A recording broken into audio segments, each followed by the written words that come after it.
تو بتائیے نبی پاک کا وسیلہ جائز نہیں؟ عمل میں تو کوئی کوتاہی ہو سکتی ہے، لیکن حضور کی وجاہت میں کوئی کوتاہی ہو سکتی، نبی پاک کی رحمت میں کوئی کمی ہو سکتی؟ ادھر سنو، ایک پہلو ذرا گہرائی سے، ایک بات عقیدے کی اس کو یاد رکھنا، اللہ کو کوئی بندہ نا مجبور نہیں کر سکتا کہ ہم نے نبی پاک کو لا کے کھڑا کر دیا ہے تو اللہ مجبور نہیں ہو گیا، یہ سمجھ لیں۔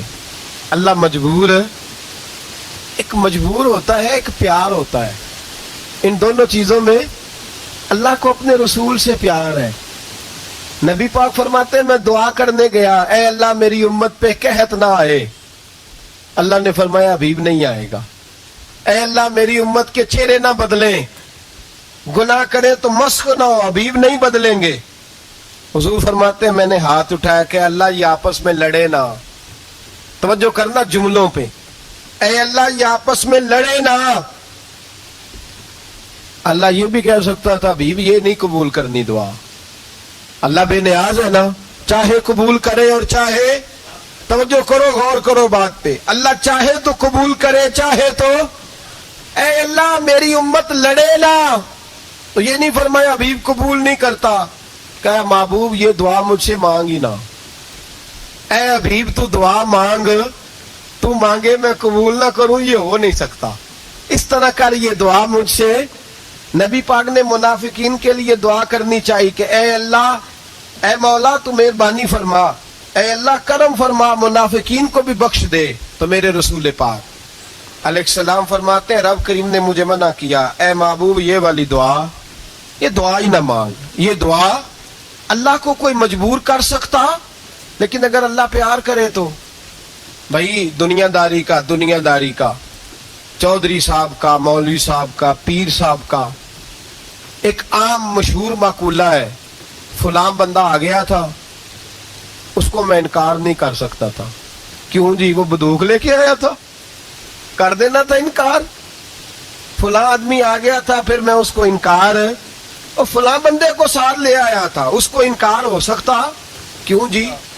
دو باتیں ہوتی ہیں، یا پیار بڑا ہے یا عزت بڑی ہے، دو ہی باتیں ہیں، یا میں اس سے پیار بڑا کرتا ہوں یا میں اس کی، اللہ اپنے نبی سے پیار بھی بڑا کرتا ہے اور اپنے نبی کی عزت بھی بڑی فرماتا ہے، بس یہ سمجھ لے بات۔ وسیلے کا معنی یہ ہے کہ اللہ اپنے نبی سے پیار کرتا ہے، اپنے محبوب کو اللہ بڑی عزت عطا فرماتا ہے۔ نبی پاک سید عالم صلی اللہ علیہ وسلم کے وسیلے کا یہ حال تھا کہ صحابہ ہر کام کے لیے دروازہ رسول پہ پہنچ جاتے، پیاس لگی تو حضور کے پاس، بھوک لگی تو نبی پاک کے پاس، حضرت ابو ہریرہ کو حافظہ چاہیے تو نبی پاک کے پاس، کسی کو اولاد کی ضرورت ہے تو وہ رسول پاک کے پاس، کسی کو طاقت کی ضرورت ہے تو وہ بھی نبی پاک کے پاس، ہر آدمی جاتا تھا، انہیں پتا تھا دیتا خدا ہی ہے پر وسیلہ مصطفیٰ دیتا ہے صلی اللہ علیہ، اور حضور نے فرمایا انما انا قاسم، بخاری مسلم میں فرمایا میں تو بانٹنے والا ہوں، میں قاسم ہوں، واللہ یؤتی، ہاں عطا کرنے والا اللہ ہے، میں قاسم ہوں اور دینے والا اللہ ہے۔ صحابہ ہمیشہ نبی پاک کے واسطے سے دعا مانگتے، انہیں پتا تھا اگر تیرے واسطے سے مانگوں تو کوئی دعا بے اثر نہ ٹھہرے۔ ترمذی شریف، ابن ماجہ، دیگر تمام کتب میں امام احمد نے اپنی مسند میں نقل کیا، حضرت عثمان ابن حنیف کہتے ہیں میں نبی پاک کے پاس بیٹھا تھا تو ایک نابینا صحابی آئے، عرض کرنے لگے یا رسول اللہ صلی اللہ علیہ وسلم میں نابینا ہوں، میرے لیے دعا کریں اللہ مجھے آنکھیں عطا فرمائے، دعا کریں۔ اب حضور نے پتہ کیا کہا، نبی پاک نے فرمایا دو باتیں ہیں، یا تو صبر کر لے یا میں دعا کر دیتا ہوں، صبر کرے گا تو اللہ جنت دے گا، یا تو صبر کر لے یا میں۔ صحابی بڑے پیارے تھے، کہنے لگے یا رسول اللہ جنت تو اللہ اپنے فضل سے دے گا ہی، میں نے نہیں صبر کرنا، مجھے آنکھیں چاہیے، اور پھر یہاں آ کے صبر کروں، این خزانے کے پاس جا کے صبر کروں، حضور میں نہیں صبر کرتا، اب دعا کریں۔ تو نبی پاک نے دعا سکھائی، فرمایا دو نفل پڑھ جا کے اور 2 نفل پڑھ کے میرے وسیلے سے دعا کر. کیا کر؟ اللہ سے کہہ کہ اللہ میں تیرے پاس تیرے رسول کا وسیلہ لے کے آیا ہوں. اور پھر کہنا یا محمد انی توجہت الیک، کہنا ہے محمد صلی اللہ علیہ وسلم میں آپ کے وسیلے سے اللہ کی بارگاہ میں حاضر ہوں. اور پھر اللہ سے کہنا کہ اے اللہ تو اپنے نبی کی سفارش میرے حق میں قبول فرما. کون سکھا رہا ہے؟ بولیے کس کو؟ بولیے. کہا جا میرے وسیلے سے جا کے دعا کر. حضرت عثمان کہتے ہیں وہ چلے گئے، 2 نفل پڑھے، حضور کے وسیلے سے دعا مانگی. فرماتے ہیں وہ چلے گئے پر ہم کوئی نہیں گئے. آپ کیوں نہیں گئے؟ تو صحابہ کا نظریہ بتاتا ہے کہ وہ گئے اس لیے نہیں کہ ہم حضور کا معجزہ دیکھ کے ہی جائیں گے. کہتے ہیں ہم گئے نہیں. تھوڑی دیر گزری تو وہ صحابی جو اندھے گئے تھے جب واپس آئے ہیں تو اللہ نے انہیں آنکھیں عطا فرما دی. گئے تھے تو نابینا تھے، آئے تو بینا ہے. میرے نبی پاک صلی اللہ علیہ وسلم کا توسل، حضور کا وسیلہ خود حضور نے سکھایا ہے، خود نبی پاک نے. اور صحابہ کرام علیہم رضوان اس مزاج پر پورے عامل تھے. حضرت عمر فاروق صحابہ میں ایک دانشور شخصیت کا نام ہے. علم کے لحاظ سے، عمل کے لحاظ سے، بصیرت کے لحاظ سے، تقوی کے لحاظ سے ایک بڑی انفرادی اور منفرد شخصیت ہے. حضرت عمر کے زمانے میں قحط پڑ گیا، بارش نہیں ہوتی، حالات بڑے دگرگوں ہیں، پریشانی ہے. لوگ سیدنا فاروق اعظم سے پوچھتے ہیں حضور اب کیا بنے گا؟ جو میں نے پہلے حدیث آپ کی خدمت میں عرض کی وہ ترمذی اور ابن ماجہ سے. اب جو حضرت عمر کی روایت عرض کر رہا ہوں یہ صحیح بخاری میں موجود ہے. حضرت عمر فاروق رضی اللہ تعالیٰ عنہ کا زمانہ مبارکہ، قلت آ گئی، قحط آ گیا، بارش شدید ہے، صحابہ پریشان ہے. جناب عمر فاروق رضی اللہ تعالیٰ عنہ سے کہتے ہیں حضور کرنا کیا ہے؟ حضرت عمر پہلے تو خاموش رہے، پھر حضور کے چچا جناب عباس کو بلایا، کوئی بات نہیں کی. جناب عباس کا بازو پکڑا اور کھلے میدان میں لے گئے. حضرت عمر دعا کرتے ہیں اور پوری امت کو دعا کا طریقہ بتلاتے ہیں. حضرت عمر کہتے ہیں اگر قبول کرانی ہے تو یہ طریقہ اختیار کرو، اگر اللہ کی بارگاہ میں دعاؤں کو مستجاب کرانا ہے تو یہ رنگ ہے جو امت مسلمہ کو میں سکھا رہا ہوں.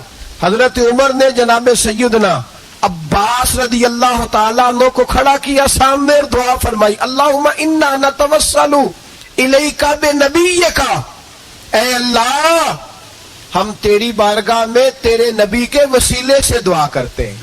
فتسقینا، ہمیں بارش عطا فرما. ہمیں کس کے وسیلے سے؟ حضور. اور پھر کہا اللہم انا نتوسلک بام نبیک، اے اللہ ہم نے اپنے نبی کے چچا کے وسیلے سے بارش عطا فرما. اے اللہ ہمیں اپنے رسول کے چچا کے وسیلے سے، حضرت عباس کے وسیلے سے